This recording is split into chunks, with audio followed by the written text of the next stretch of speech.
Están Jorge Álvarez Mayes y Clemente Castañeda, me estaba estirando para esperarlos ahorita, pero andan en una coyuntura, ya vienen en unos minutos, están aquí, por eso los estaba esperando, pero en respeto al tiempo, que además ya se nos alargó hoy, quiero empezar. Hoy es una sesión sui generis, fue muy breve, muy rápida la convocatoria, fue apenas hace algunos días, por tanto algunos de los integrantes del Consejo Consultivo no pudieron estar. Era un día muy complejo en el Senado. Ahorita el senador Clemente Castañeda nos podrá platicar de primera mano lo que ahí aconteció y lo que puede acontecer en los siguientes días. Clemente nos hará favor de poner al día en ello. Están varias de las integrantes, hay mayoría de mujeres, decía María Elena, pero está Tere, está Cecilia, estás tú, está Paola, está Juanita, además de varios de mis colegas diputadas y diputados hoy nos hacen favor de acompañar en esta reunión ordinaria del Consejo Consultivo. Creo que no había estado presente Carlos Bravo, regidor, el día que lo presentamos, nuevo integrante del Consejo Consultivo, creo que no necesita presentación, pero uno de los grandes intelectuales jóvenes, pues un poquito, ¿no? Porque, bueno, viejo me siento yo, el viejo soy yo. No, bueno, yo soy más grande que tú, pero bueno, Carlos, una de nuestras grandes plumas, gran tuitero, pero además que ha dado una batalla por las ideas de manera profunda. Es un gusto tenerte, y en la búsqueda, además de tener a más jóvenes y jóvenes que representen causas, para mí es un orgullo que mi compañera Sofía Castro, que es la presidenta del Consejo Consultivo de Mujeres de Movimiento Ciudadano, una de las morras chilangas además, brillante, maestra, se integre también de fijo al Consejo Consultivo. Después de esa breve introducción, y dándoles otra vez la bienvenida a todas y todos, que la lluvia nos permitió tener al aire libre en una bonita reunión, pues muchas gracias. Nos pareció fundamental, déjenme ya me espero medio minuto, aquí están Clemente y Jorge, que está para aquí, pero no, bueno.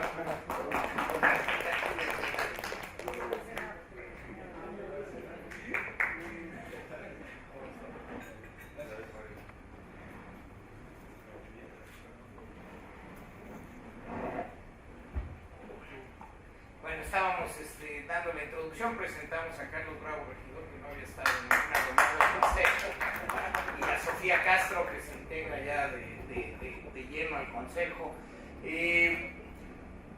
La reunión del día de hoy tiene dos objetivos muy concretos.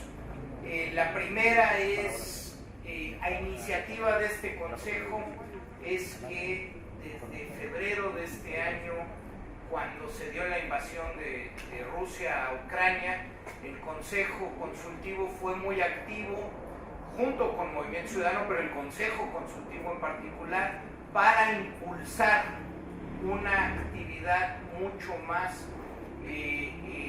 elocuente en términos de lo que el país tendría que estar haciendo, de lo que tendríamos que estar actuando en consecuencia de lo que allá estaba sucediendo.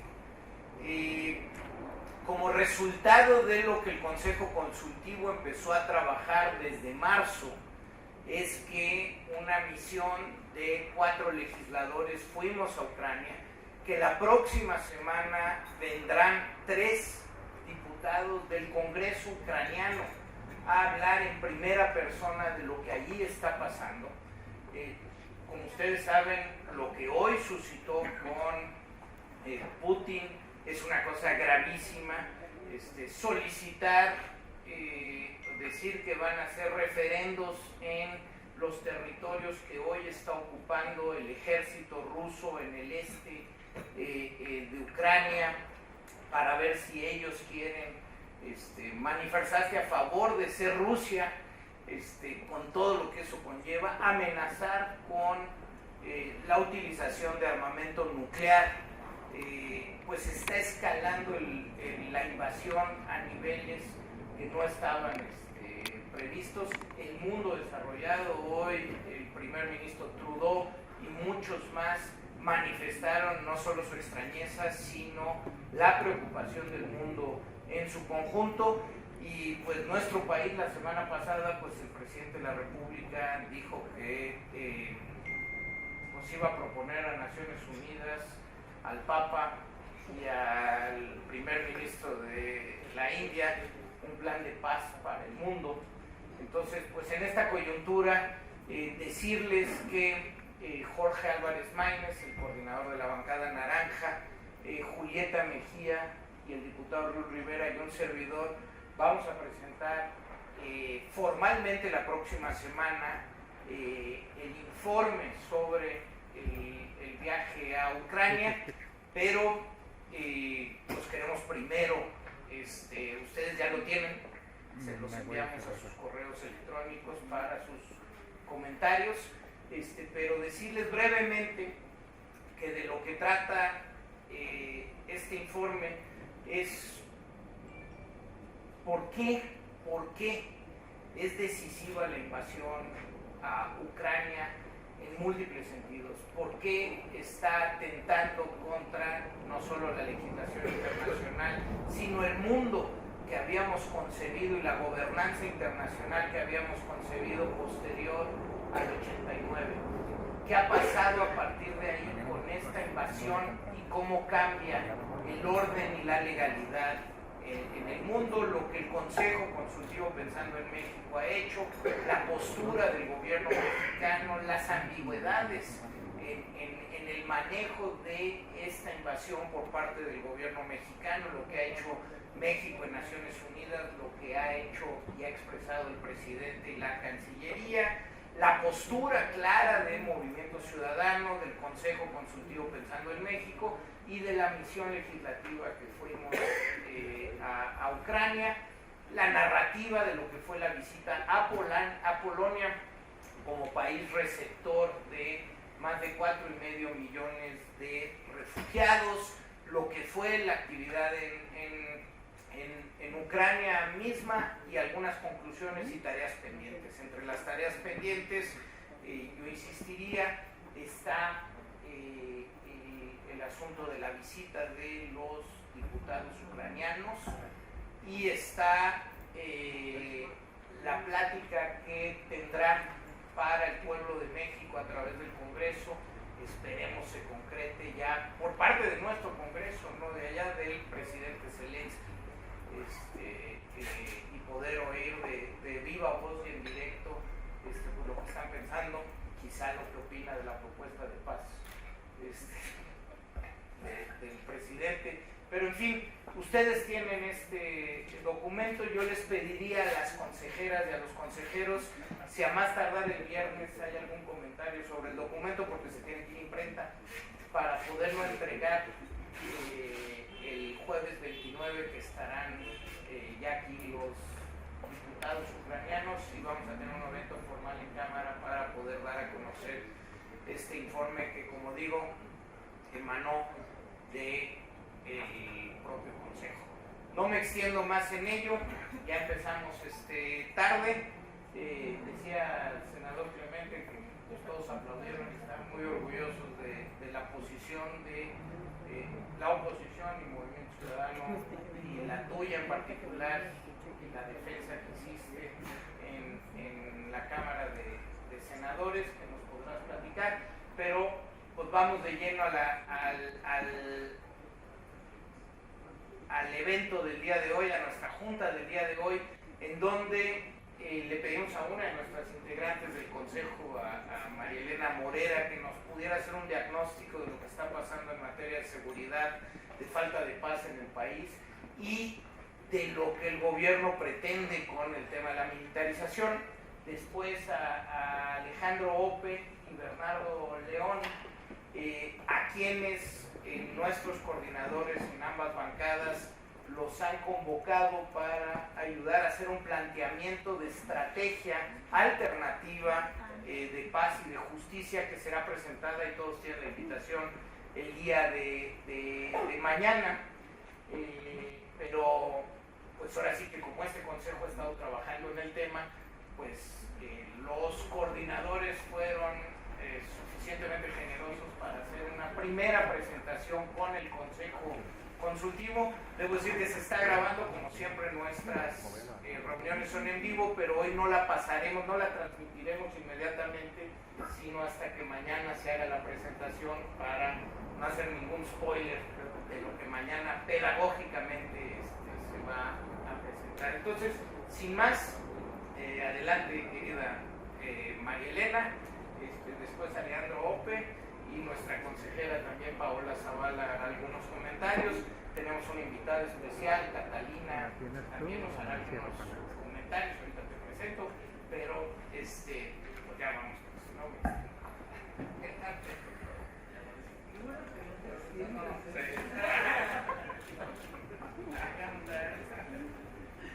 Bueno, pues muy buenas tardes a todos y a todas. Si pueden poner la presentación, tú, ¿verdad? si no pueden, no importa. Les platico. Estoy abierto.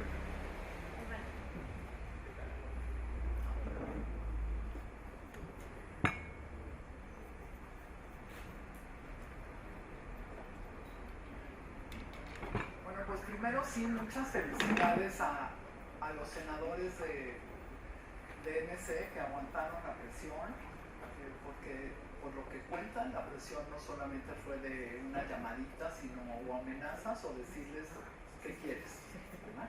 O sea, me parece gravísimo lo que nos está pasando y el cinismo tan grande. Bueno, pues les platico.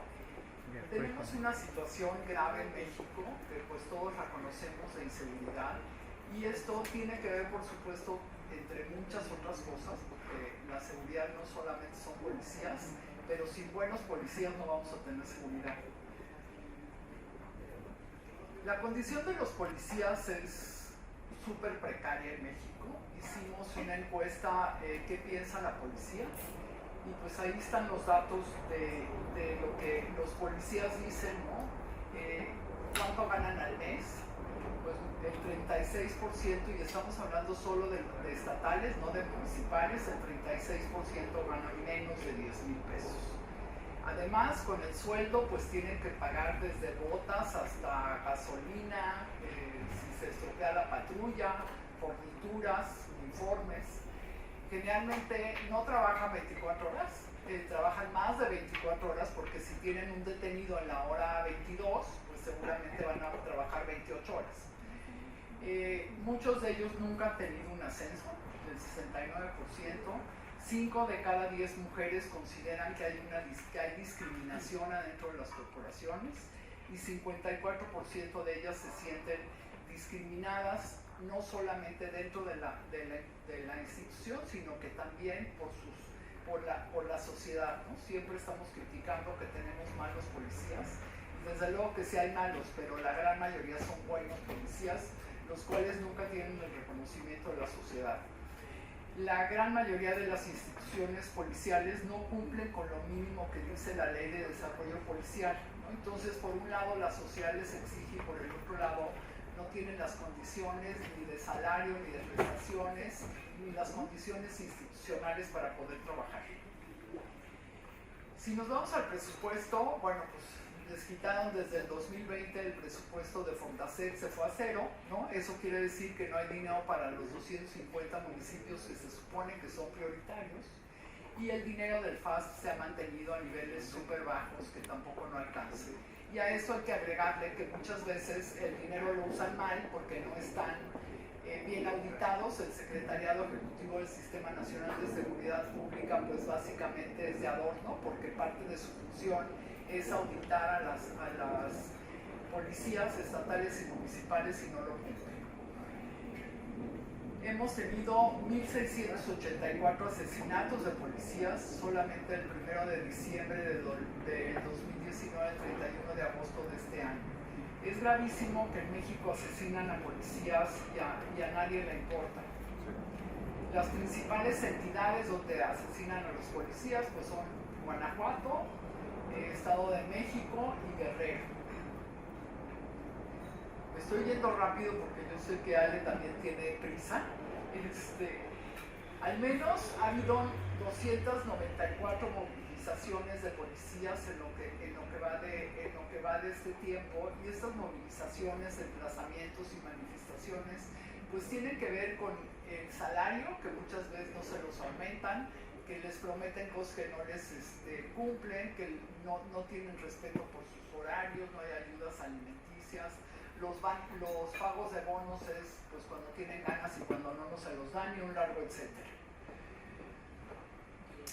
En cambio, tenemos que para la militarización sí hay un montón de dinero, ¿no? En eso no dejamos de meterle dinero a Sedena, a Semar y a la Guardia Nacional.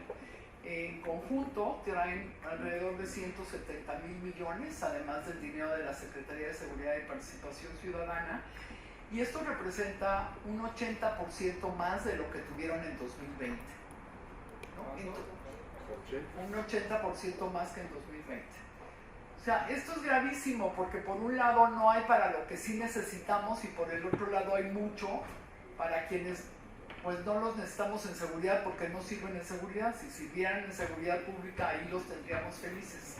Pero además de eso, a las Fuerzas Armadas les han asignado, según el inventario del CIDE, 227 funciones, y de estas solamente hay 43 funciones que están en la ley, y son las funciones que tomaron con comas y todo de la ley de la Policía Federal.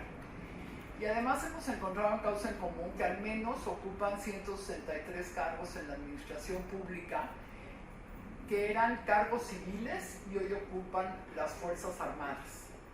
¿No? Entonces tenemos mucho más dinero para ellos y mucho más poder para ellos, ¿no? Porque todos sabemos que están desde que hacen aeropuertos o que administran aeropuertos, puertos, dicen que van a administrar también los trenes, hasta tareas, por ejemplo, en aviación civil, ¿no?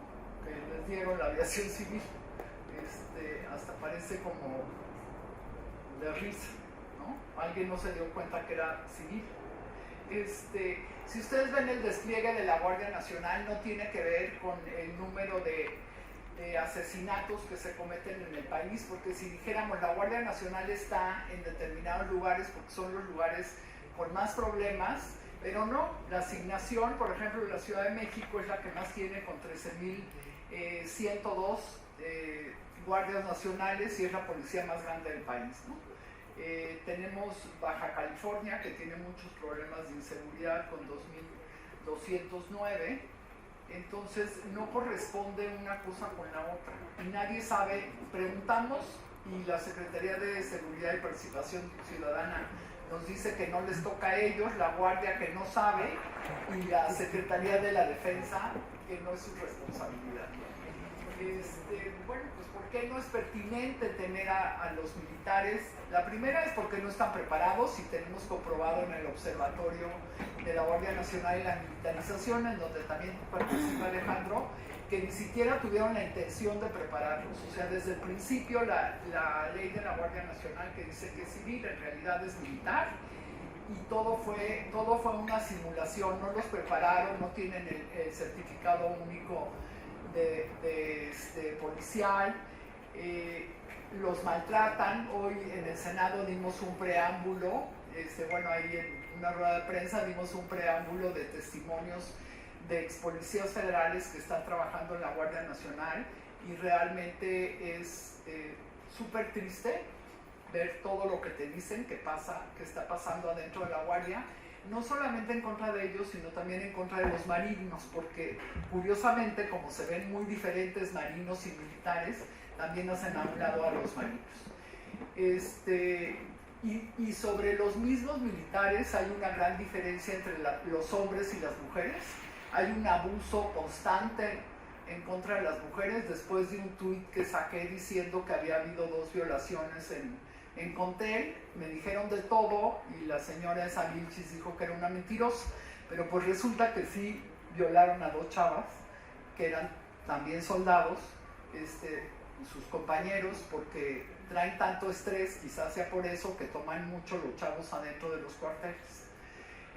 Pero no solo eso, sino que después del tweet me empezó a escribir gente por mensaje directo diciéndome: oiga señora, a mí también me pasó lo mismo y yo estoy en el cuartel de Sonora, ¿no? Y otro de Zacatecas. O sea, es una práctica recurrente. No solamente tenemos un problema de militarización, se mezcla con un proceso de militarismo, porque la militarización nos llegó en 2 vías. La federal, que pues todos lo conocemos, viene desde antes, pero se ha exponenciado en el gobierno del presidente López Obrador, pero también tenemos una militarización a otro nivel, que es la estatal y la municipal. Tenemos detectados 54 municipios o estados donde el secretario de seguridad o el jefe de la policía es un militar o un marino. ¿Y qué pasa con eso? Lo que sucede con la militarización es que va cambiando la cultura de las instituciones de policía y se vuelve una cultura mucho más castrense, menos policial, y hay menos acercamiento con la ciudadanía y hay menos respuesta a los problemas que tiene la gente. Y en el caso del militarismo, bueno, pues se define como la preponderancia del poder militar sobre el poder civil en términos políticos. Esto responde a la pregunta de quién manda sobre quién, ¿no? Y creo que se responde solo en México ya ahora. Luego, pues el atropello a la Constitución, el artículo por el cual mandan ya a la Guardia Nacional, el cambio legal en el que cambian a la Guardia Nacional a Sedena es completamente ilegal. El artículo 21 constitucional todos los días lo violan porque no es una institución civil la Guardia. Luego, me parece que el artículo más importante de la ley de la Guardia Nacional del 2019 es el transitorio número 7. El transitorio 7 lo que dice claramente es que se tiene que mandar un diagnóstico, los estados y municipios tienen que mandar un diagnóstico en 180 días después de que se aprobó, o sea, ya fue hace mucho. Seguramente pocos lo mandaron y muchos no. Y además de ese diagnóstico tenían que mandar un plan de desarrollo de sus policías.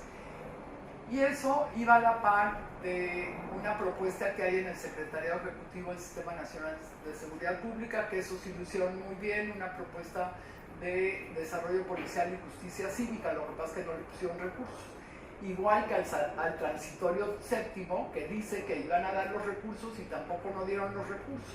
Entonces a mí sí me extraña que manden una propuesta para ya dejarnos militarizados hasta el 28 y sin embargo nadie haya investigado qué ha pasado con lo que tenían que haber hecho de preparar a los policías, ¿no? Y bueno, pues ahora ya pasó esta reforma inconstitucional que seguramente el Movimiento Ciudadano y muchos más la vamos a impugnar. Ahora, me parece que lo importante es que ya quedó demostrado que la vía militar no nos sirve. Creo que el primer reto para los que estamos en contra es cómo lo explicamos para que todos lo entendamos, porque lo hemos explicado tan mal que la gente sigue pensando que tener a los militares en la calle es buenísimo, ¿no? Hasta que te toca uno de frente que te revisa el coche con armas largas. Y ese es un reto. Y el otro que me parece muy importante es salirnos de la mentira que nos han contado y que nos hemos creído, que necesitamos a las Fuerzas Armadas en las calles, que todo es crimen organizado y que sin ellos no podemos vivir, porque es una mentira. Seguramente ahora hablará Alejandro y Bernardo sobre ello. El 95% de los delitos son del fuero común, no son del fuero federal. realmente, además, a los militares ni quieren el dinero, quieren las facultades, pero no quieren las responsabilidades, porque están hechos para otra cosa, ¿no? Y creo que son muy buenos en lo que hacen, son muy buenos cuando hay un desastre natural, cuando hay un sismo, y yo les tengo mucho respeto a los soldados y a los marinos. Hoy en día, la verdad, al secretario de la Defensa no, porque ya no es un secretario de una institución del Estado, parece que es como el secretario de Morena. Y la verdad es súper preocupante verlo en esa situación al secretario. ¿Mandé? El sector militar. Ajá, exacto. Y bueno, lo que queda, por supuesto, es reconstruir y desarrollar a las policías estatales y municipales, a las fiscalías, al sistema penitenciario, y sí creo que tenemos que pensar fuera de la caja y pensar en cosas diferentes y pensar que lo que hemos hecho durante estos últimos 20 años no nos ha resuelto los problemas. Entonces, ¿cómo sí podemos resolverlos? Y luego traía unas propuestas, pero mejor ya no las voy a dar y le dejo la palabra a Alejandro. Gracias.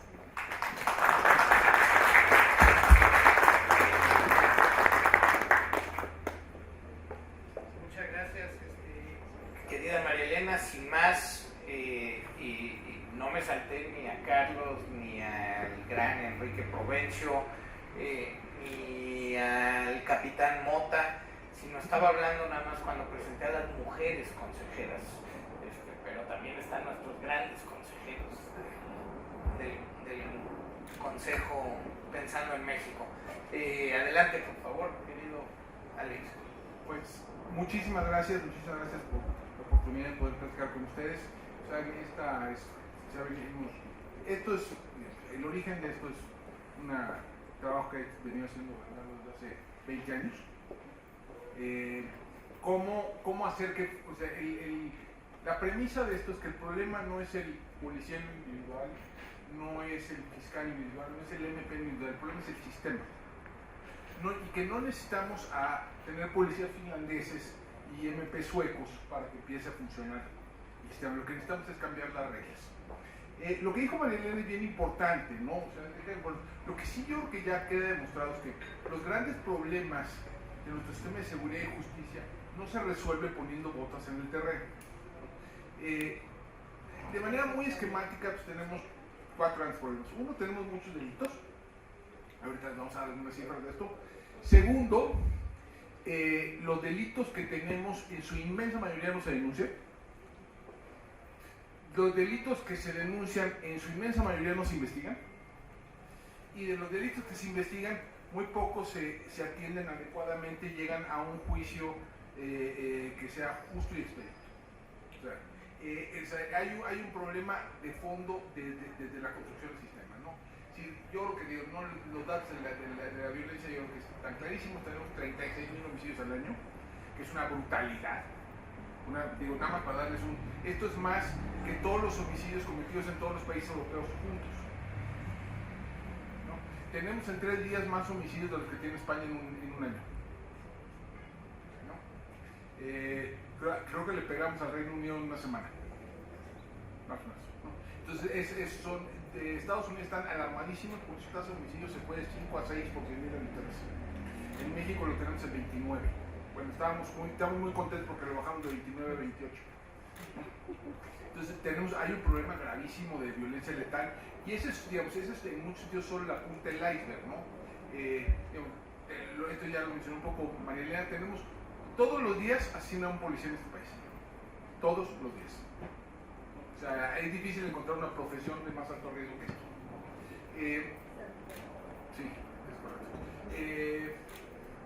Pero con categoría profesional yo creo que es difícil encontrar. Y lo que decíamos, hay un problema, hay un océano de inseguridad, un océano de delitos que solo la crema llega al radar de las autoridades. Según el último dato de ENVIPE, de la Encuesta Nacional de Victimización y Percepción de la Seguridad Pública, que lo acaban de dar a conocer la semana pasada, más o menos unos cuantos días, se cometieron en el país 28 millones de delitos en 2021. De ese total, se denunciaron más o menos 2.7 millones y se abrieron carpetas de investigación en 1.8 millones. De ese 1.8 millones más o menos se pusieron a disposición del Ministerio Público a 160,000 personas y se llegó a sentencia condenatoria en 20,000 casos. Más o menos de uno de cada 1,000. Entonces ahí la pregunta no es porque hay delitos, sino porque no hay más, ¿no? En esas circunstancias, ¿no? O sea, todo lo que partimos que todo en el sistema, absolutamente todo favorece la impunidad, ¿no? Primero, la denuncia es compleja y formalista, ¿no? Si ustedes los asaltan en casi cualquier lugar del planeta, no se les ocurriría ir a presentar una denuncia formal con una fiscalía. ¿Con quién acuden? Con un policía. O sea, ese sería el procedimiento normal. Y el procedimiento no es nada más dar la noticia criminal, es que me pasó esto, ¿no? No necesariamente un proceso que tenga ciertos grados de formalidad. Los delitos, segundo, pero además, más importante, los delitos no se investigan sin denuncia formal. ¿Cuántas veces hemos escuchado a fiscales o a funcionarios públicos decir, es que no puedo investigar porque no hay denuncia? O sea, de nuevo, aunque sé que sucedió el delito, ¿no? Hay suficiente evidencia que sucedió el delito, no puedo investigar porque nadie ha venido a presentar una denuncia, ¿no? Bernardo lo dice muy bien, dice, hay delitos que supuestamente se investigan de oficio, pero me gustaría saber cuántos son y cuáles son. Sería realmente fascinante saberlo, porque no son muchos, ¿no? Tercero, la investigación solo procede bajo mando y conducción del Ministerio Público. Es algo que venimos arrastrando desde hace un siglo, ¿no? Es decir, estos 28 millones de delitos tienen que desembocar, o los 2 millones de carpetas de investigación desembocan en el Ministerio Público, pero resulta que solo hay 12,000 agentes del Ministerio Público en todo el país. Más o menos, y como 30, además con un problema que la mayoría de las policías no pueden investigar delitos. La mayor parte de las policías son preventivas. Tenemos unos 400,000 policías en todo el país. De esos, no más de 30,000 son policías de investigación. Es decir, 90% de nuestros policías, en principio, no pueden investigar delitos. De nuevo, tenemos, todo desemboca, todos estos 2 millones de carpetas de investigación desembocan en 30,000 policías.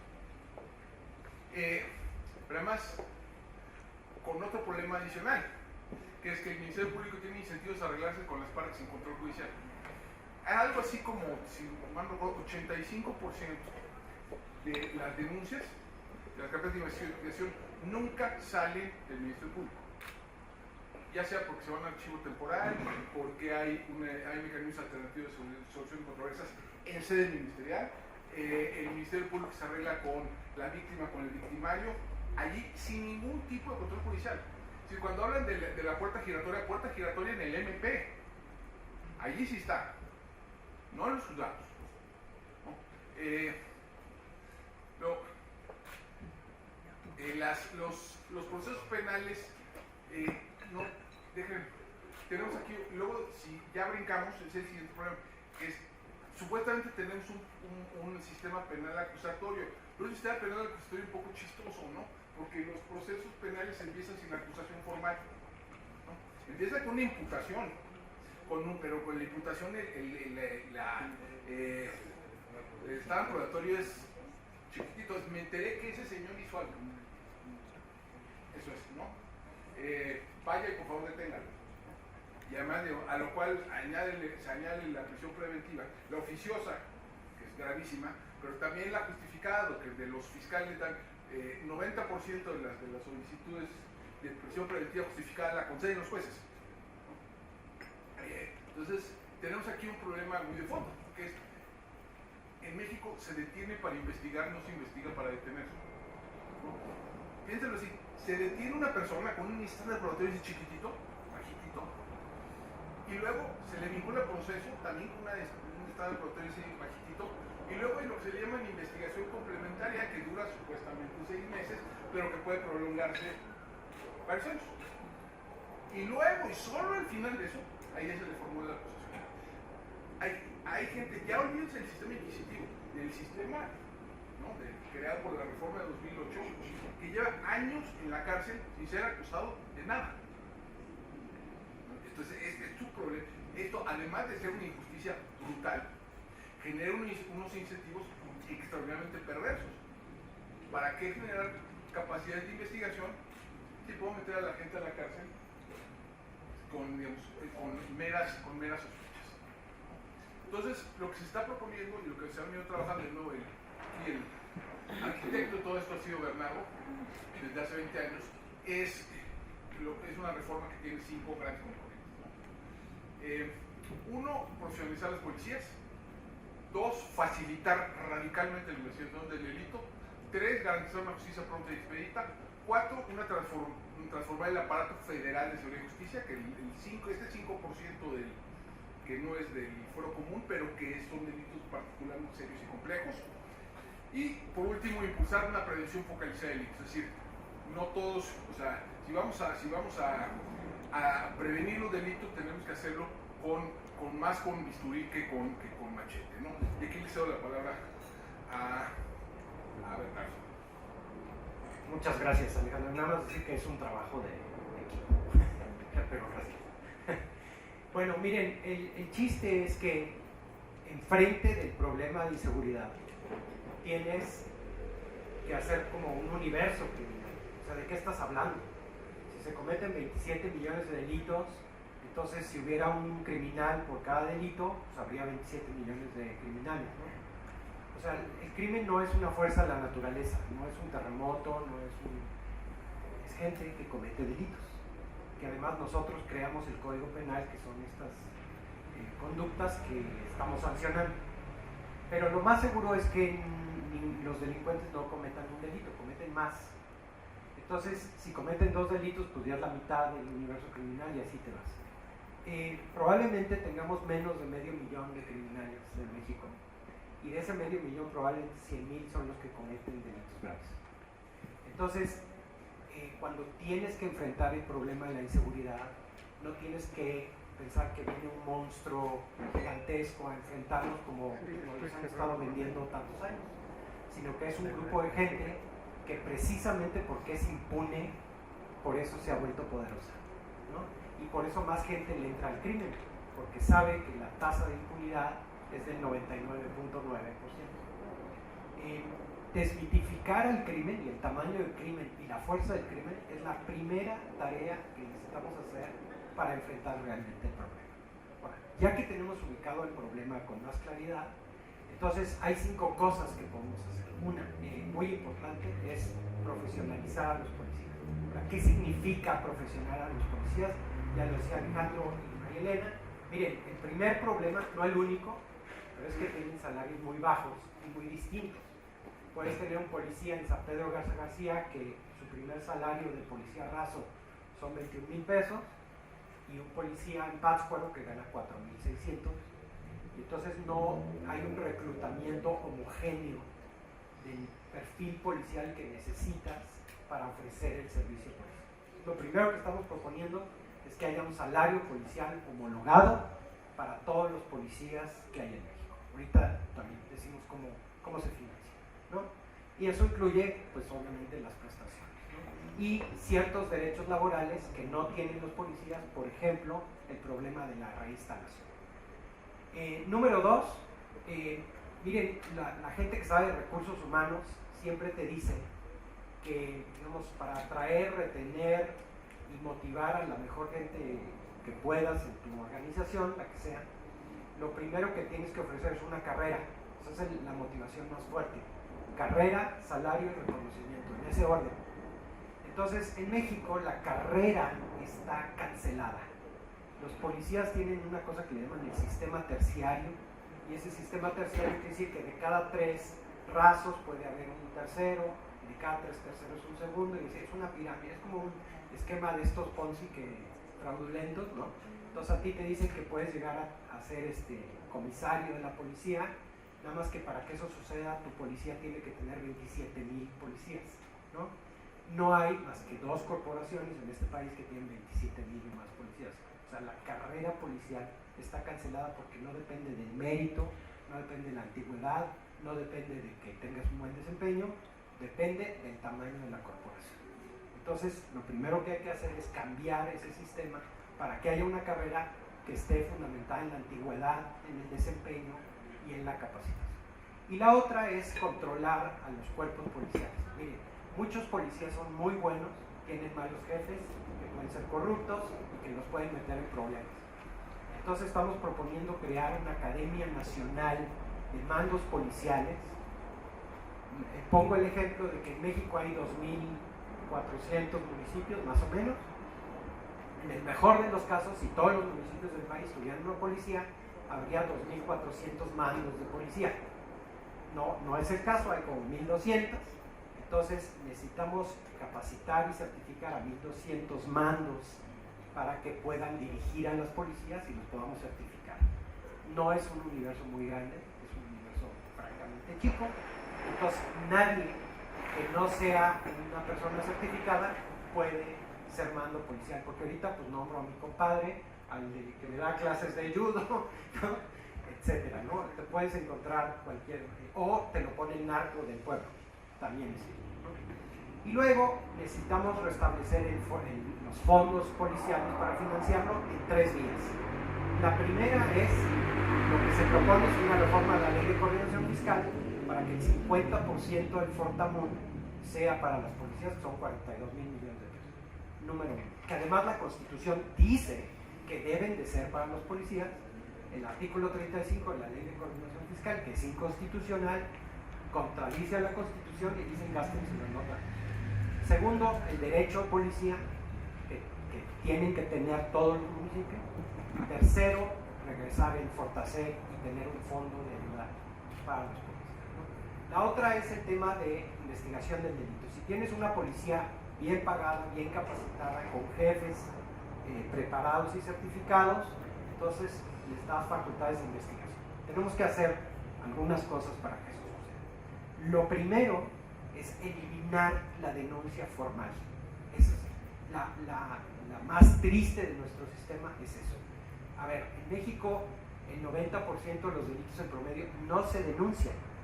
Entonces, pues mejor hicimos uno nuevo, más ordenadito, la Ley Orgánica del Ministerio Público Federal y la Ley de Justicia Cívica. Y se reforma la Ley Orgánica de la Administración Pública para crear la Secretaría de Justicia, la Ley del Sistema Nacional de Seguridad Pública para poder profesionalizar a los policías y darles una carrera, la Ley de Mecanismos Alternativos para que no se pueda tener mediaciones en sede ministerial, solamente bajo el control del juez, y luego la Ley de Uso de la Fuerza y, muy importante, la Ley de Coordinación Fiscal para poder financiar, con lo que dije antes, a las policías. Pues básicamente eso. Gracias. Muchas gracias. En cualquier momento se tiene que ir Alejandro, pero se queda Bernardo. Y le damos la palabra, sin más, a nuestra integrante del Consejo, Paola Zavala, que debo decir, además, ella es la que preside dentro del Consejo la Comisión de Paz y en contra del punitivismo. Así que, adelante.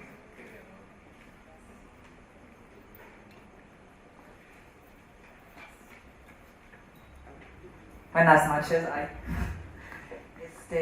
Bueno, primero que nada, reconocerles de nuevo a Movimiento Ciudadano. Me parece muy importante subrayar que son el único partido que ha votado consistentemente en contra de la militarización del país. Y pues como consejera ciudadana me parece una obligación reconocerlo, y también desde ese sentido pues subrayar que para mí es muy importante esa consistencia, porque desde donde yo estoy leyendo que vienen las próximas elecciones, no se trata de que el nuevo jefe de las Fuerzas Armadas sea panista, ¿no? O sea, creo que ahí viene el siguiente. Hay mucha gente que no le creo que esté en contra de la militarización, sino en contra de que el jefe sea Andrés Manuel, y tal vez harían lo mismo si ellos tuvieran el poder. Entonces creo que ahí hay una batalla muy grande que dar. Felicito de nuevo pues a Alejandro, o sea, todo el trabajo que han venido realizando, la propuesta que han hecho. Me parece pues que es como una forma de plantear, de responder dar una salida a lo que está sucediendo en el país en este momento. Ya hay algunos comentarios que hicimos en corto a esta propuesta y que agradezco mucho que me la hayan compartido. Yo solamente quisiera dejar sobre la mesa algunas cosas para una plática como más profunda, pero yo estaba pensando que este tema de, o sea, digamos, lo que va del siglo, o sea, y si lo pones así suena muy fuerte, pero lo que va del siglo con un mismo problema, ¿no? Donde la apuesta política en México ha sido una y ha sido constante, que ha sido el uso de la fuerza. Entonces, llevamos un siglo, o lo que va del siglo, apostando por el uso de la fuerza. Impresionantemente PAN, PRI, Morena tienen ideologías muy distintas, pero han coincidido en una columna vertebral entre que se basa en el tema del prohibicionismo, y como hemos prohibido, pues hemos dicho que hay que hacer de la prohibición, tiene que tener como consecuencia el punitivismo, y el medio será el uso de la fuerza.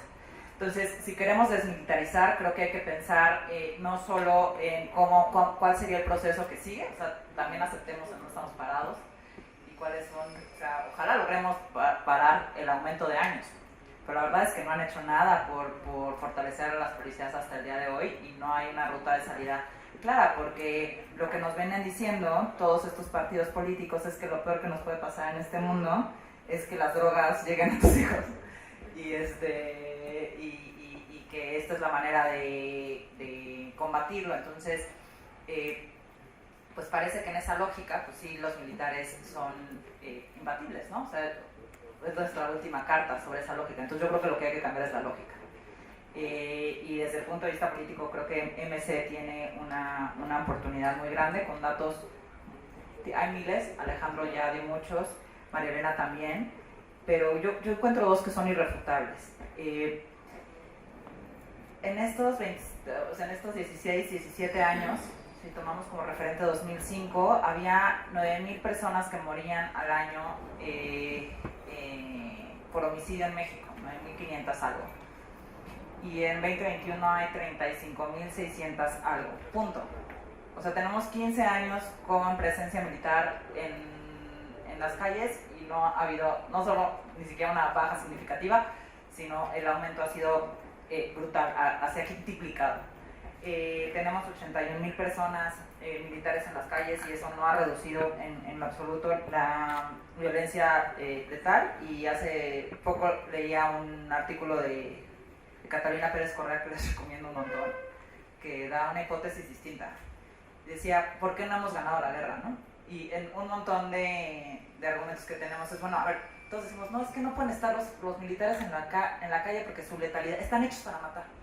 Están hechos para matar, y la letalidad es 33 civiles muertos versus un militar muerto. Pues ya no hemos acabado con esa letalidad que es real. ¿Por qué no hemos acabado con el crimen organizado? ¿Por qué o sea, si alguien vio el desfile militar, tuvo el estómago para ver el desfile militar el 16 de septiembre, ¿por qué no hemos acabado con el crimen organizado? No hay manera de que ningún cártel tenga algo similar a esto, ¿no? Ni el presupuesto del Estado. Entonces, pues ya las hipótesis empiezan a ser otras, ¿no? O sea, pues porque después, ¿qué venden? Entonces, me parece que la concentración de poder, la concentración económica que tiene el ejército debe preocuparnos mucho más que el discurso de seguridad. Sobre el discurso de seguridad, de prohibicionismo, punitivismo y cómo lo combatimos, siempre va a ganar el ejército. Entonces, creo que es muy necesario que políticamente nos salgamos de esa lógica, porque pues cualquier persona en ese sentido te va a decir, pues sí, que me vengan y me salven los militares de estos tan malos que quieren matar a mis hijos, ¿no? Entonces, bueno, yo voy a proponer, estoy trabajando con Ricardo, una propuesta no solo de desmilitarización, sino de cambiar esta fórmula, creo que me parece políticamente interesante que la cambiemos, por una más bien de construcción de paz, regulación, reparación, prevención del delito. Digo, a reserva de que claro que vamos a tener que tener policías, y me parece muy oportuna todas las propuestas que se acaban de hacer acá, pero pues una propuesta que voltee a ver el otro lado de la moneda, porque si no vamos a discutir todo el tiempo, bueno, entonces son policías o son militares, y qué facultades les vamos a dar a las policías y cuáles a los militares, pero no estamos construyendo paz en este país y nos estamos pues persiguiendo un poco la cola. Y bueno, nada más eso, y muchísimas gracias por el espacio.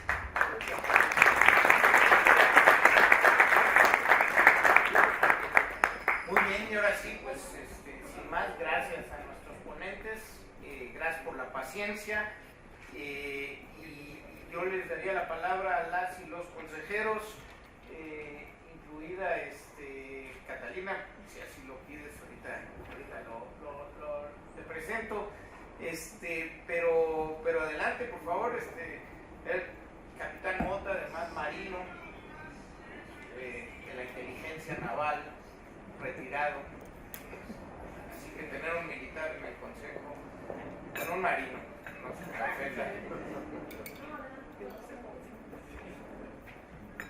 Muchísimas gracias. Bueno, antes que nada, felicidades, realmente sé que han puesto mucho esfuerzo y mucho empeño en su trabajo.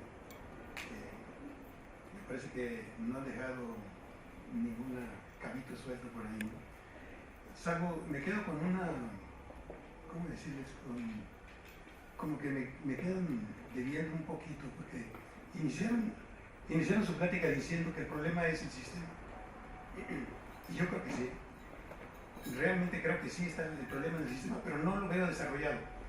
Veo muchos cambios en el sistema, pero funcionando con el mismo sistema. Y es ahí donde yo tendría mis dudas, honestamente. Miren, yo me declaro un estudioso de los estudios de paz desde hace muchos años. Hice mi doctorado en Canadá en el 2000 y me dediqué justamente a eso. Me orienté en el tema de las operaciones de mantenimiento de la paz, pero he tenido el privilegio, después de estar en la Armada, en el servicio activo de la Armada, de trabajar siempre en las instituciones de gobierno de seguridad de México. Prácticamente he estado en todas. Y he tenido la oportunidad de ensayar mucho de las cosas que he estado yo pensando.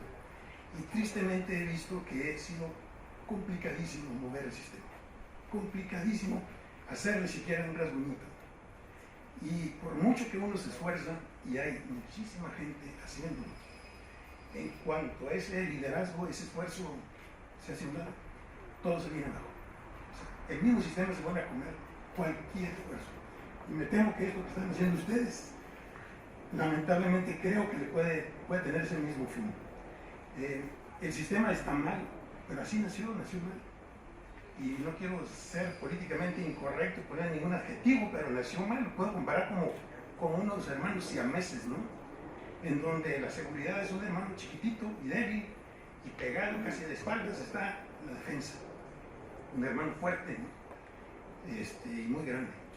Esa separación no va a poder ser si no es dolorosa. La reforma al sector seguridad y defensa, que debería ser sector seguridad y sector defensa, que no existe. Realmente es un sector en México, seguridad y defensa. Es una, ¿cómo decirles? Es un requisito indispensable para que México alcance una democracia plena. No es una condición suficiente por sí sola, pero sí es indispensable. Si uno se acerca a ver realmente la figura del presidente como comandante supremo de las Fuerzas Armadas, se da uno cuenta de lo diferente que es con el resto de los actores políticos que se deben de sentar al mismo nivel en la mesa en un Estado democrático. Si yo tuviera que hacer una caricatura editorial, yo pondría una mesa de póker, ¿no? En donde todos principalmente los representantes de los otros poderes están jugando póker, pero el presidente es el único que tiene la pistola en la mesa. Ese es el sistema de seguridad y defensa en México. Mientras no lo cambiemos, mientras no separemos la seguridad de la defensa, nunca vamos a lograr tener en verdad resultados importantes. Si a eso le agregamos la debilidad institucional tan abierta, tan descarada, tan visible, que estamos viendo en todo momento, ¿no? Donde no solamente los ciudadanos comunes y corrientes puedan o podemos violar la ley, sino ahora hasta las máximas autoridades violan la ley, violan la Constitución descaradamente, sin que haya una sola institución que los detenga. Ese es el problema. Separemos la seguridad de la defensa y veremos claramente por qué es necesario tenerlas separadas. La seguridad pública es, en esencia, es local y es civil. Es local, y ustedes lo han dicho, se mencionó, Magdalena acaba de dar buenos ejemplos, Ope también lo mencionó, es local porque localmente se siente en la piel los delitos. No desde el centro de la República, no desde otras instituciones, es en el municipio. Y es justamente el municipio el más afectado, el más debilitado. Y es civil no en contraposición de lo militar, es civil porque la seguridad pública es democrática, o sea, es para todos, no para unos cuantos, para todos los ciudadanos, lo que no ocurre, ni ha ocurrido en muchos años en México. Entonces, esta reforma es indispensable. Primero esa separación.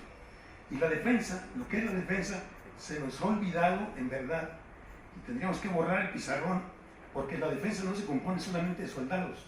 Uno de los componentes más importantes y el arma más poderosa que tiene un Estado es la diplomacia, es su servicio de relaciones exteriores. Y están separados en México. Ni se conocen, ni se hablan. Y créanme que lo sé porque yo he estado también como asimilado al Servicio Exterior Mexicano en varias ocasiones. Entonces, sí necesitamos hacer una reforma, necesitamos borrar el pizarrón, literalmente, tener ese valor, escoger los tiempos, por supuesto, para poder ir peleando cada una de estas batallas. Miren, el tema de la militarización, como se está mencionando ahorita, para mí no es un problema si lo definimos desde el punto de vista de poner a los militares en las calles o de poner a los militares en asuntos de seguridad pública, porque eso ha estado siempre, desde la época de la posrevolución, las policías en México les hicieron los soldados. Los generales que ganaron la revolución fueron los principales gobernadores de todos los estados de México durante muchos años, hasta la época del presidente Miguel Alemán. Es cuando se empieza a separar ya el tema civil del militar, y es cuando se genera justamente este famoso pacto entre los militares y los civiles, que hasta la fecha sigue. Son pactos de impunidad que hasta la fecha se siguen respetando. Ese es el problema para mí, pero felicidades de nuevo y en verdad quisiera que le dieran una revisadita a eso para que no tuvieran ese fin. Muchas gracias. Muchas gracias, capitán. Le voy a dar la palabra primero a Catalina Kuhn y después a Tere Vale. Catalina es invitada especial el día de hoy. Trabaja junto con nuestro consejero Federico Reyes Heroles en Impunidad Cero. Catalina es la directora ejecutiva y acaban de hacer una encuesta muy importante y creo que hay datos relevantes para conocer. Hola, gracias. Buenas noches a todos y todas. Justamente, pues tiene mucho que ver con lo que decían María Elena y Paola de la narrativa punitivista que tenemos como sociedad, ¿no? Porque esta encuesta que hicimos es de percepción de impunidad entre la ciudadanía. Y entonces, ¿qué pasa? Que el 80% de las personas dicen que todos los delitos deben castigarse con cárcel, el 74% a favor de la prisión preventiva oficiosa, más o menos. No confían en las fiscalías, no confían en los ministerios públicos, pero una vez que están en la cárcel les parece que ya ahí deben de permanecer. También, o sea, todo lo que están hablando, todos los datos que dijeron reflejados en lo que piensa la gente. Y sí creo que hemos fallado en siquiera explicar qué es la prisión preventiva oficiosa, o sea, como organizaciones de sociedad civil o como partidos o como sociedad civil. Yo hice muchas entrevistas cuando salió la encuesta y fue de, quieren soltar a todos los criminales, claro, van a venir a matarnos, claro, entonces preferimos al ejército. Y yo creo que ahorita es bien importante el apoyo social, ¿no? O sea, para que los senadores no pasen las reformas, porque entonces la narrativa que está es de justo lo que decía Paola, ¿no? Los malos vienen tras nosotros, los únicos que... Y en el ejército sí que confía la gente, además, o sea, como percepción.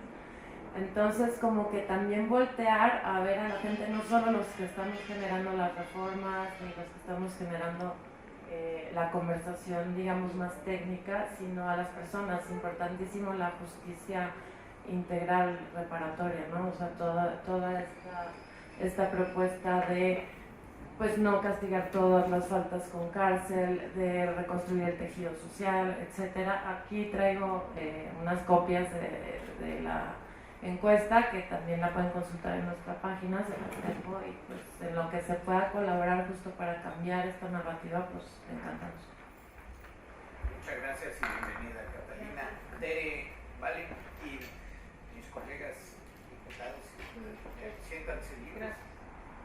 Buenas noches. Primero, muchísimas gracias. Creo que ha sido una reunión muy importante.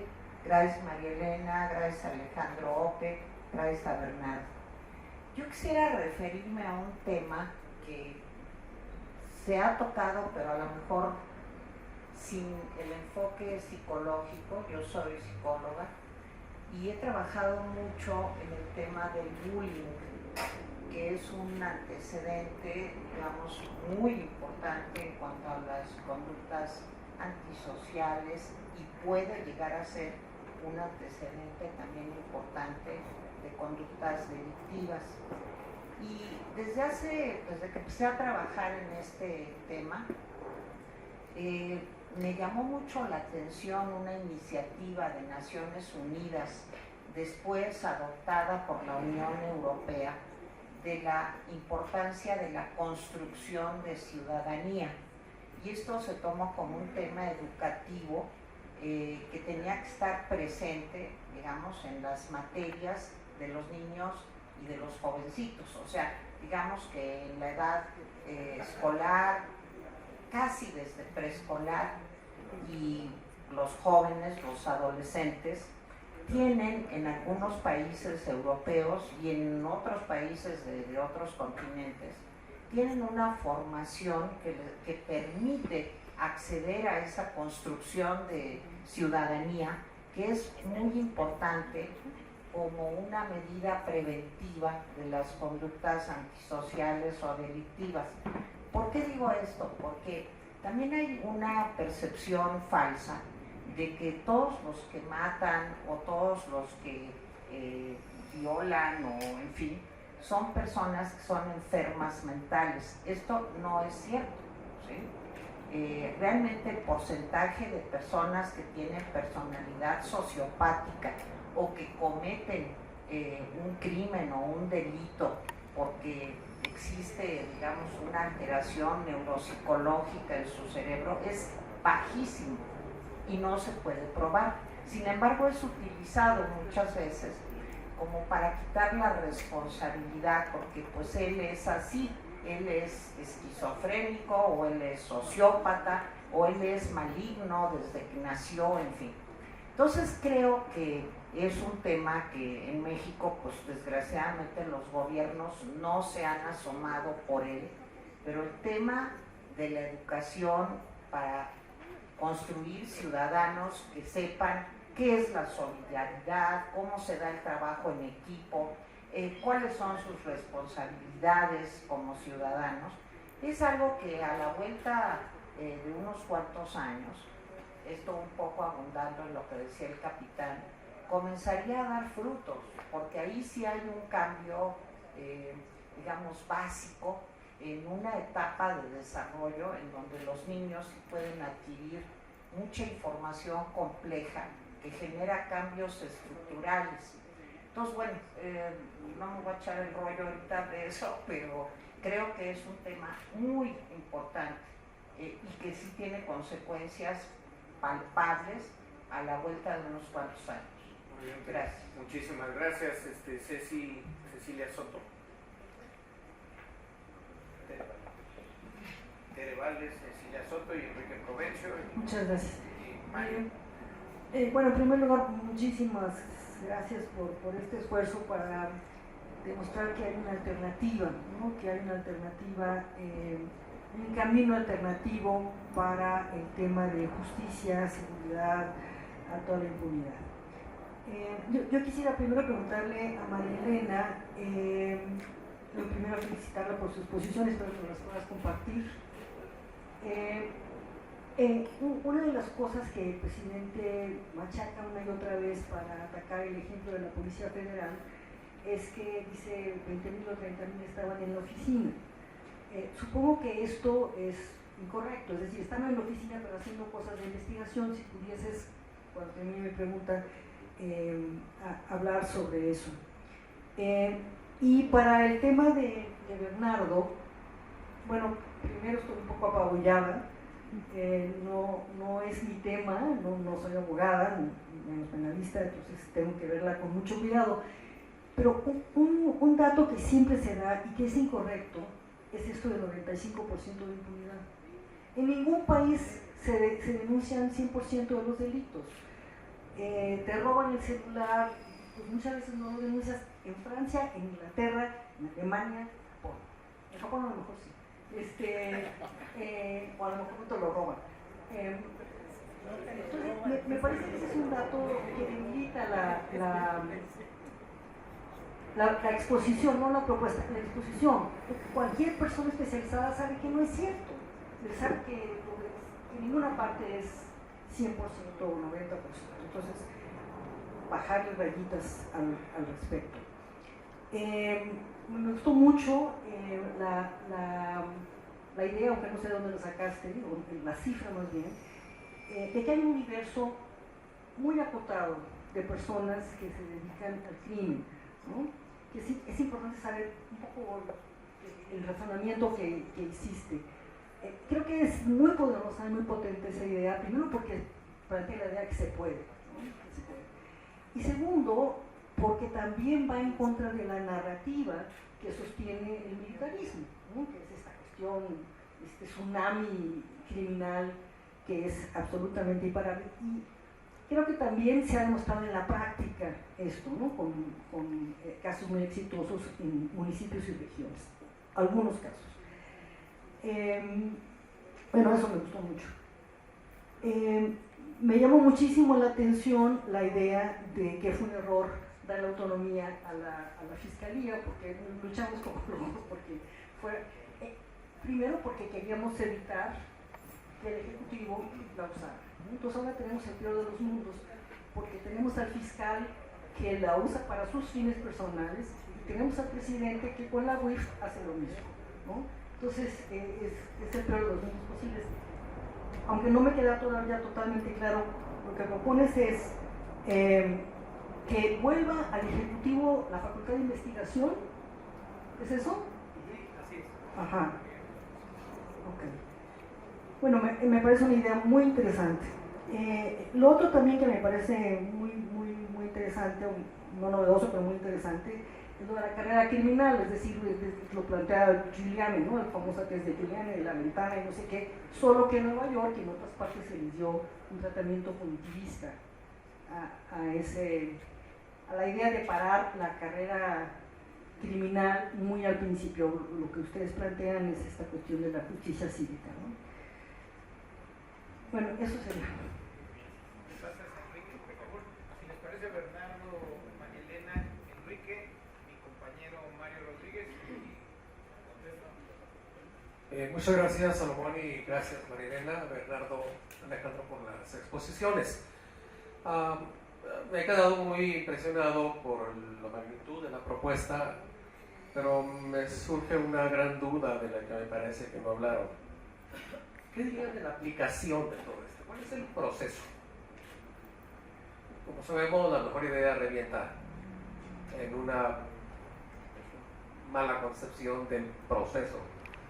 Va todo junto, es decir, porque lo que menos ha funcionado siempre es hacer un conjunto de reformas legislativas, jurídicas, y luego a ver qué ocurre con la operación.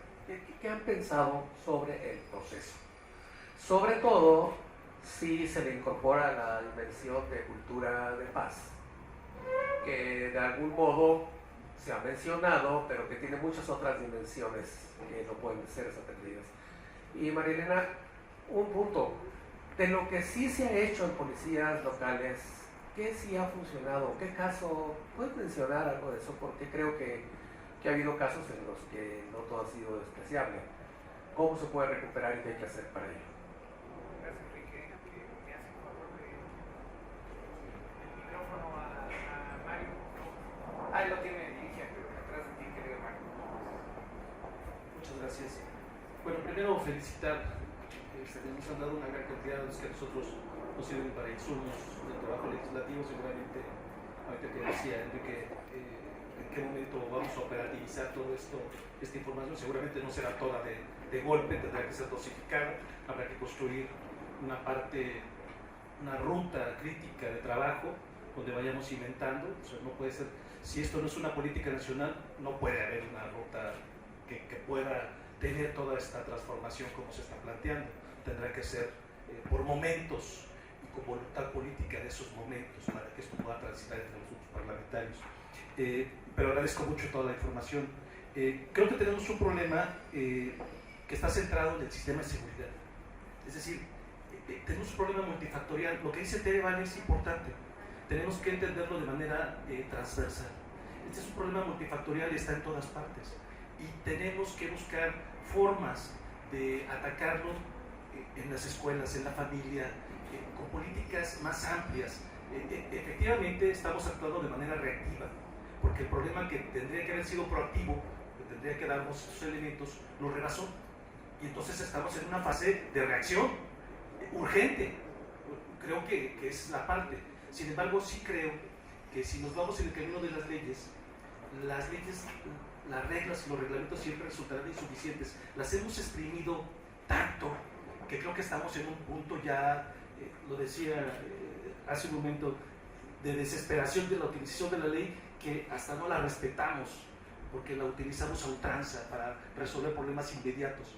Y esto no tiene que ser así. Entonces, creo que si el enfoque lo utilizamos de manera transversal, podremos generar otras rutas que atajen o mermen esta crisis que hoy tenemos. Sí, son a largo plazo, son más lentas. Repito, la urgencia, la sociedad, si más si le planteamos una ruta de educación cívica, pues evidentemente nos dice, oye, pues si me están saltando, tú quieres educarme, mis hijos, y mientras salgo a la escuela en la mañana me quitan los útiles. Vamos, tenemos que empezar a mediar con una ruta que nos permita trasladarnos a ese escenario. Y tiene que ser así, porque lo decía Catalina, no hemos sido capaces de desdoblar este concepto a la población y de que entienda todo lo que está en juego. Porque la población no encuentra en nuestro discurso un correlato que le sea familiar y que pueda entenderlo.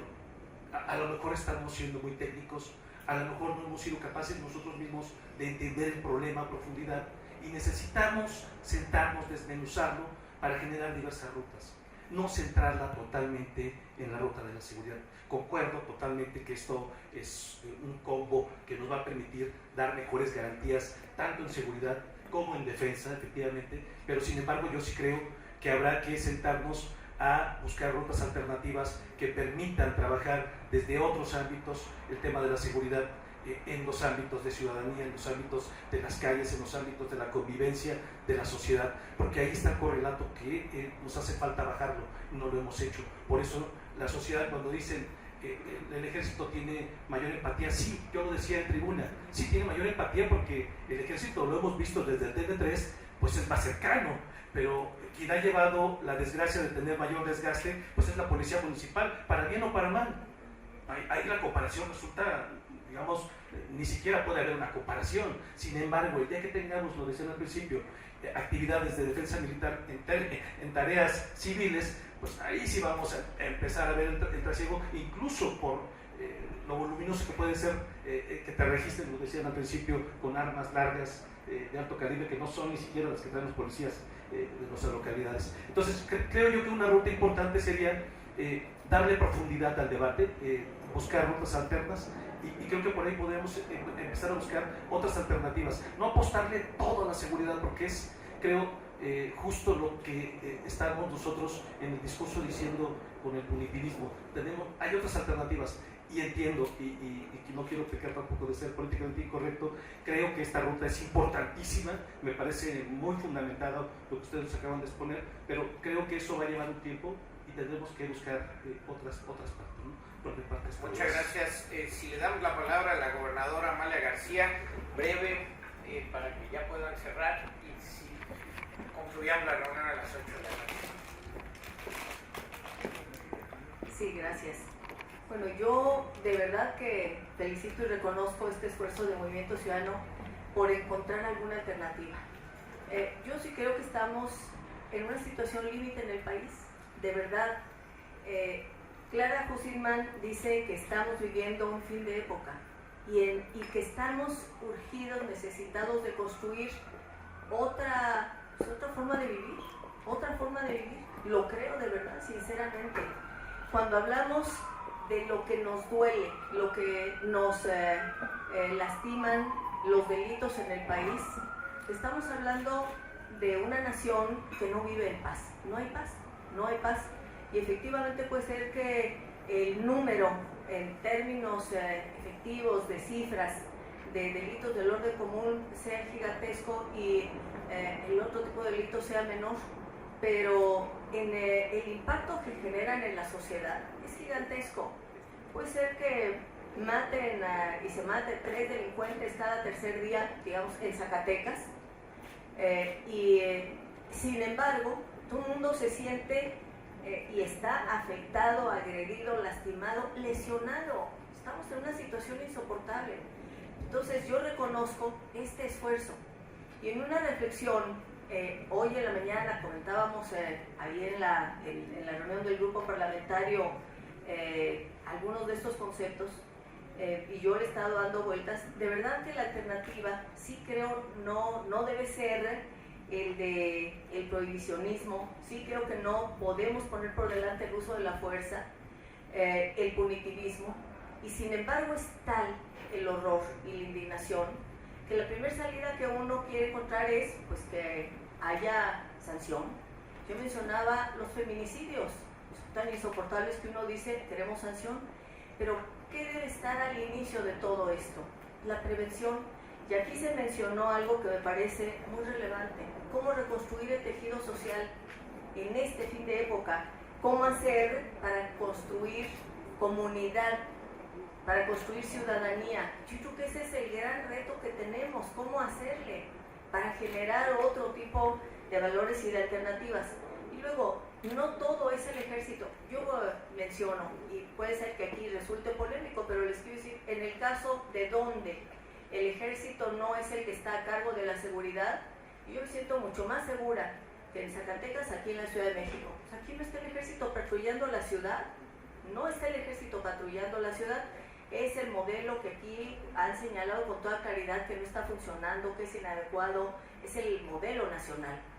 Y sin embargo aquí se han hecho esfuerzos desde hace tiempo por intentar generar mecanismos diferentes. 800 y tantos cuadrantes es en los que está dividida la ciudad, con policías. Hay una universidad para la policía capitalina que no se creó en este gobierno de Morena ni de la 4T, que viene de antes, y que han sido sucesivos gobiernos los que se han estado planteando qué hacer para garantizar seguridad, y de todos modos sigue habiendo delitos. Yo creo que aquí el reto es como un nuevo modelo que esté vinculado a una transformación del tejido social y a crear comunidad, un modelo que nos permita realmente construir paz. Y yo creo que ese es el gran objetivo que tenemos y el gran deseo. Gracias. Adelante, Marilena Bernardo.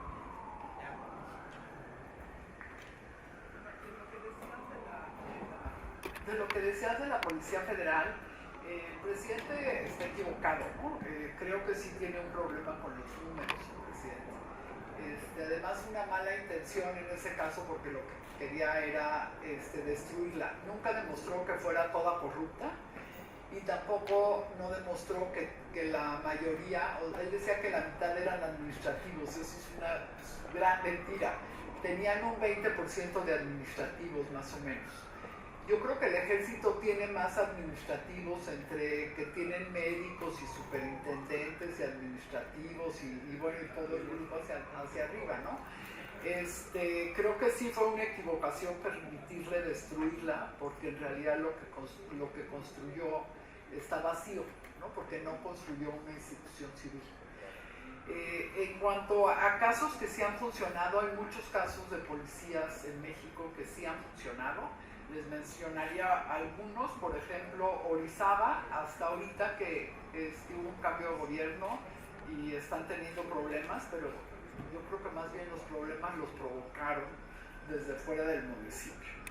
El otro caso que me parece muy importante es Nesa, porque Nesa tiene, pues casi es un estado, ¿no? Y la verdad se ha mantenido durante muchos años bien. Escobedo, Morelia, pero pues solamente un trienio cuando estuvo Bernardo de secretario de Seguridad Pública, Querétaro es un buen ejemplo también. La Ciudad de México, desde luego, ¿no? Lleva construyendo su policía muchos años y con todos los problemas que tiene, ha funcionado. Entonces yo creo que sí tenemos a nivel estatal y a nivel federal, ¿no? Nuevo León también tuvo una época con muy buena policía, justo hasta que llegaron los militares y le pusieron un techo a la policía. ¿No? Le pusieron un techo de cristal porque cuando entran los militares toman la estructura de arriba, hay un techo de cristal y los policías ya no pueden crecer, ¿no? Entonces yo creo que sí hay buenos ejemplos. Sí coincido que tiene que haber, que hay un tema de construcción de ciudadanía definitivamente y sobre todo de construcción de comunidad. Creo que tenemos un problema que no hemos volteado a ver en México, que es tanta violencia. Sí nos ha roto como comunidad y como personas. Y si a eso le aumentamos el COVID y las consecuencias de todos los muertos en COVID, creo que sí necesitamos una reconstrucción en salud psicológica de la población, ¿no? Además, por supuesto, el tema de construcción de ciudadanos. Lo dejaría.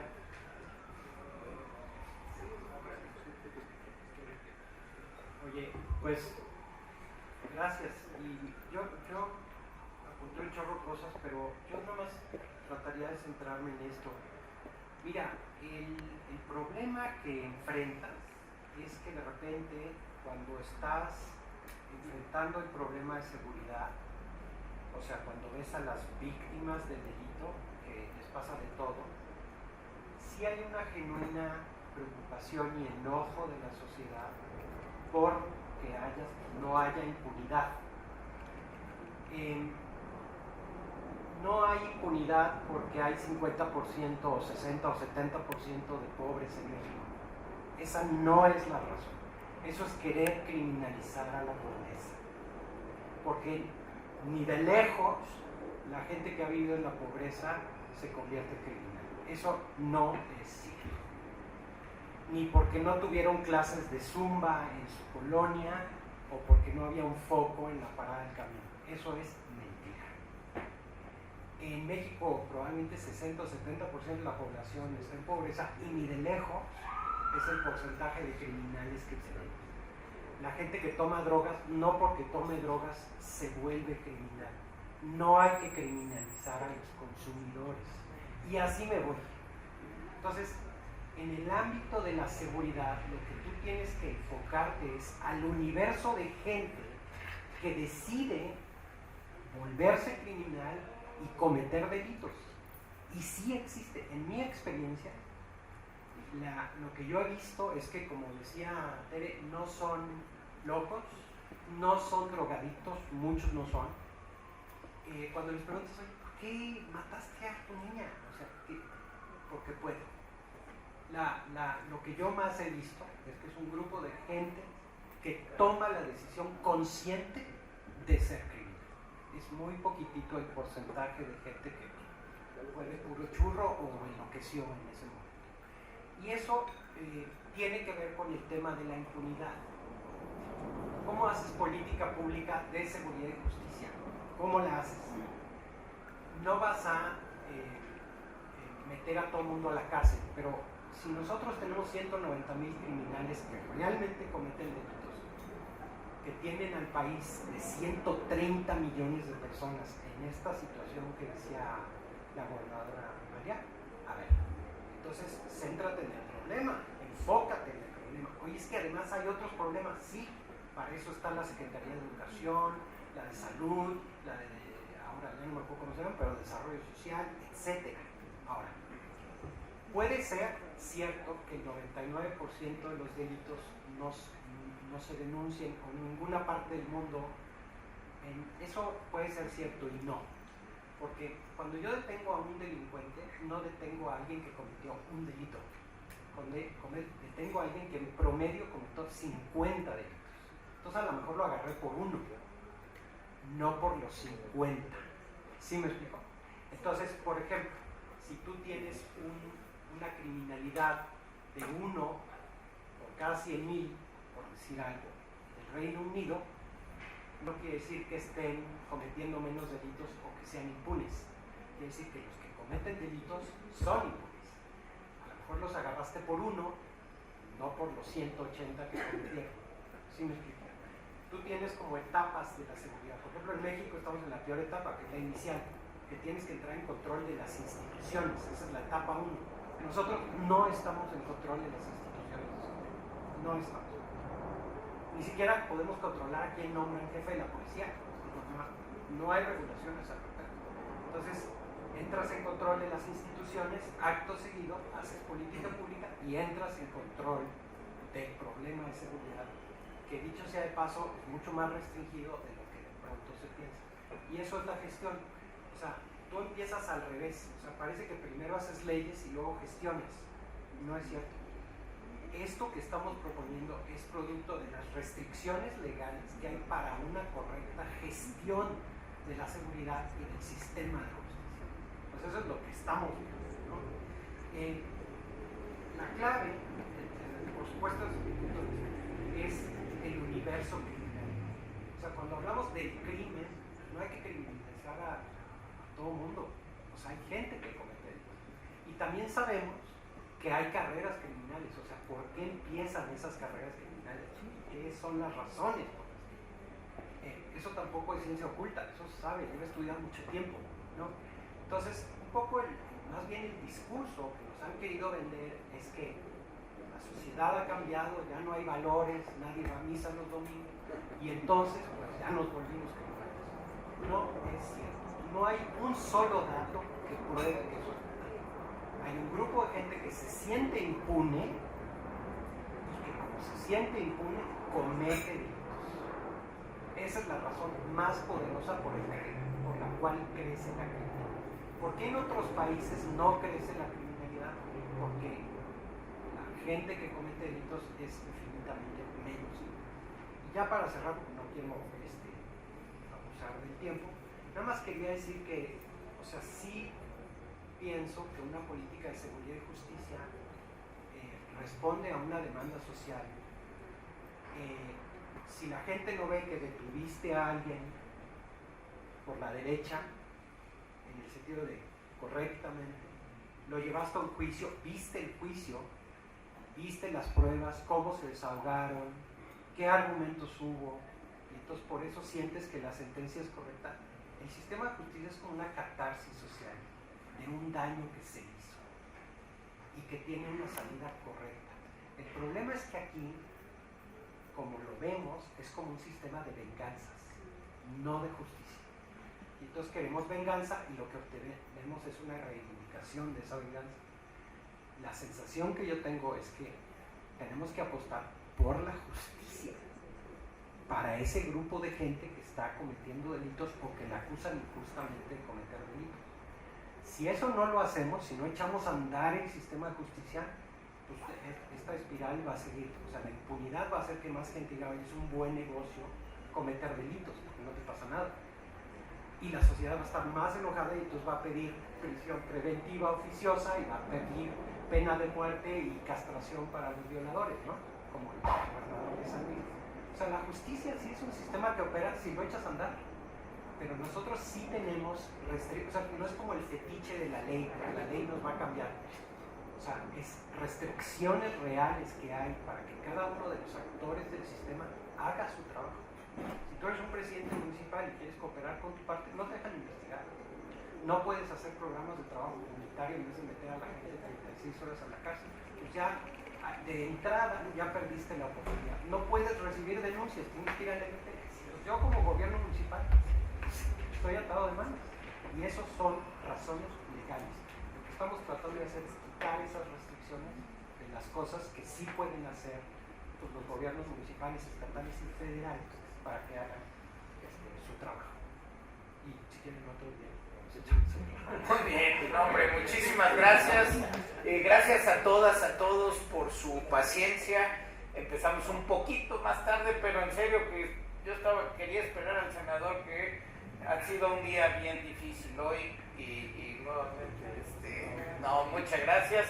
Las siguientes reuniones a las consejeras y a los consejeros y a nuestros invitados especiales, está comprometida Paola Zavala de presentar la propuesta contra el punitivismo. Tenemos una propuesta de paz, de construcción de paz. Tenemos en puerta la muy probable discusión del tema electoral. Entonces nuestra compañera Jacqueline Pechard está preparando una propuesta para mostrarnos dónde están los riesgos, etc.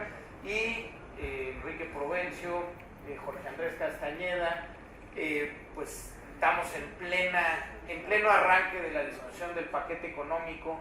Creo que es importante y es interesante que el Consejo discuta qué está pasando con el presupuesto y cómo se ve el panorama económico para los siguientes años con este tipo de presupuestos desde el Ejecutivo y el Congreso.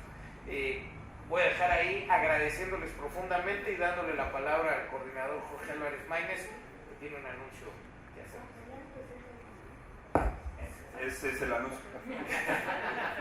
Miren, cuando Cecilia, Clemente y un servidor estábamos hace 2 legislaturas en el Congreso y que discutimos la Ley de Seguridad Interior, por supuesto que teníamos la certeza, la evidencia de 10 años de fracaso de la estrategia, que no había que votar a favor de eso. Lo decía Paola Zavala, que hemos tenido una insistencia en el rechazo a esa alternativa, la alternativa militar. Teníamos muchas nociones, yo creo que eran nociones, por ejemplo, de Ernesto López Portillo, de construcciones, la vía civil, insumos, pero la verdad es que cuando votamos en contra de la Ley de Seguridad Interior, iniciativa, sin duda, no teníamos una alternativa, no teníamos con qué decirle al gobierno de Peña Nieto, a mi hoy amigo, en ese momento no tanto, senador Roberto Gil Suárez, que era impulsor de esa iniciativa, no teníamos que plantarles enfrente, y no porque su modelo fuera un modelo, tampoco en sí mismo es una alternativa, ni la Ley de Seguridad Interior, mucho menos la iniciativa que por ejemplo hoy se discutió en el Senado, son alternativas, modelos. Yo quisiera, porque en México tenemos esta costumbre de nos están presentando apenas un documento y dices, le falta esto. No, es que, por ejemplo, el libro de Viri Ríos en materia económica, es que a Viri le falta hablar de esto. Pues gente que no leyó el libro, porque tendemos a simplificar el análisis. Esto que presentó hoy Bernardo es una versión muy resumida, decía Alejandro Ope, que de 20 años de trabajo, y es lo que nosotros hemos identificado como lo más completo, y además ha tenido la generosidad de complementarlo con el trabajo que el equipo de asesores han venido haciendo desde ese momento de la Ley de Seguridad Interior, con el trabajo que también ha venido haciendo OPE, con la evidencia que ha aportado Causa en Común, con la perspectiva también muy valiosa de Daniel Gómez Tagle, y creo que ahora sí tenemos una alternativa, pensada, redonda, estructurada, preventiva, que sí puede hacer de México un país que vive en paz. Por supuesto, pues no se va a acabar con los delitos. En Colombia no se acabó con los delitos, no se acabó con todos los criminales, no se acabó con la impunidad, pero es un país distinto, profundamente distinto al de hace 20 años o al de hace 25 años. Y esto sí lo puede dar. Bernardo además lo hizo en Morelia. Yo creo que es una experiencia que simbra, porque cuando hablamos de esto de la prevención del delito y el tejido social y las clases de Zumba y se mete todo a eso, Bernardo usa un ejemplo que es esta película de Tom Cruise del Minority Report, que dice, bueno, pues, si me dice prevención del delito, pienso en eso. Bernardo a donde lo orienta en este modelo es a la prevención de la carrera criminal. Justamente cuando habla de ese universo, dice, eso sí lo podemos detectar. Y lo que descubrió él en la práctica y se descubrió en esa y se descubrió en Escobedo, y que además es alguien que conoce todos esos modelos, que ha establecido una relación de amistad, fuerza civil, todas esas experiencias es que sí el asesino pues sí empieza siendo una pelea de vecinos por el ruido. Por ejemplo, ese es uno de los detonantes más importantes de la violencia en el país, el ruido, las molestias de ruido entre los vecinos. Y entonces sí tenemos ahora una alternativa, que uno de sus desdobles son iniciativas de ley, iniciativas constitucionales y legales, pero que aspira a ser un programa de gobierno. Este es un capítulo, hay que construir el capítulo económico, hay que construir el capítulo educativo, y es un capítulo que por supuesto en principio es contraintuitivo. Aquí lo decían las cifras que presentaba Catalina, pues sí, y con todos los temas que afectan a México nos vamos a enfrentar con el mismo problema. Cuando le digamos a la gente que hay que aumentar los impuestos y la recaudación, pues tampoco va a ser popular. Y por supuesto que es más popular hablar del horario de verano, que la siguiente semana se va a votar, y es más popular hablar de la pena de muerte y de ideas que están...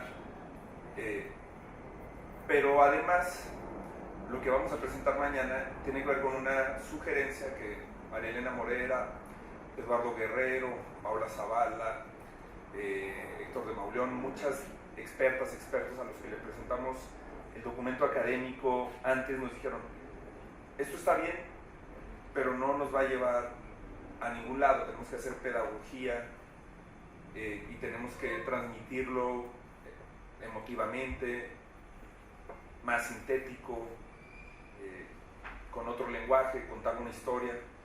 Y eso es un poco lo que queremos presentar mañana, que hemos estado ensayando con Clemente esa posibilidad de hacerlo, que además pues también hay nociones. No sé si alguien aquí vio una película de policías, este docudrama de Alonso Ruiz Palacios, que produjo Ale Zapata y que protagonizan justamente dos policías que esto que dice Bernardo, se enfrentan al sistema, a las restricciones, y el sistema no los deja y los termina incluso pues quitándoles el trabajo de policías. Teresa y Montoya.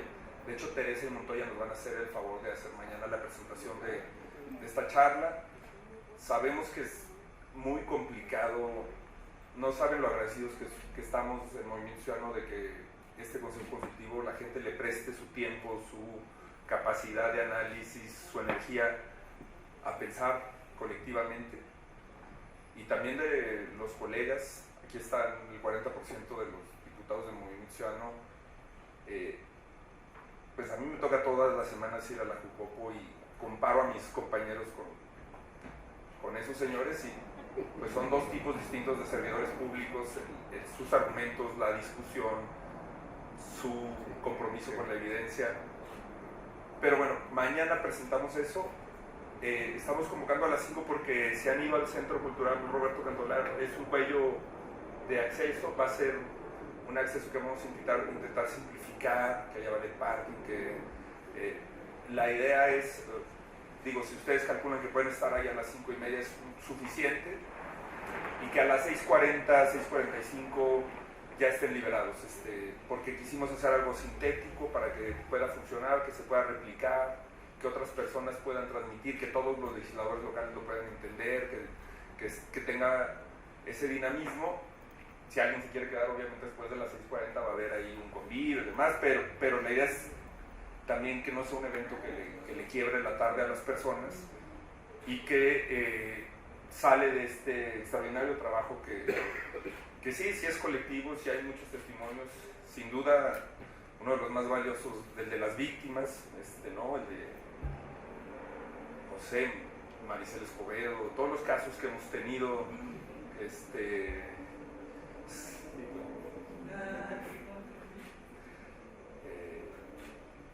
con todas esas pulsiones, pero sí creo que la persona que se tomó 1 año y medio de su vida para dedicarse y tratar de conjuntar eso, pues sí ha sido tú, Bernardo.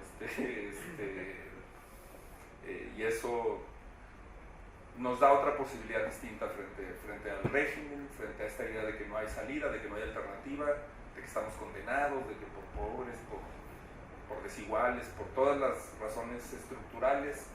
Casi hay quien dice que desde la colonia esto está preestablecido, que México sea así, y no. Entonces ojalá puedan acompañarnos mañana. Queríamos de todos modos también seguirlo calibrando con ustedes, llevarnos las anotaciones y esperamos que estemos a la altura como hoy estuvo la bancada del Senado, particularmente nuestro coordinador.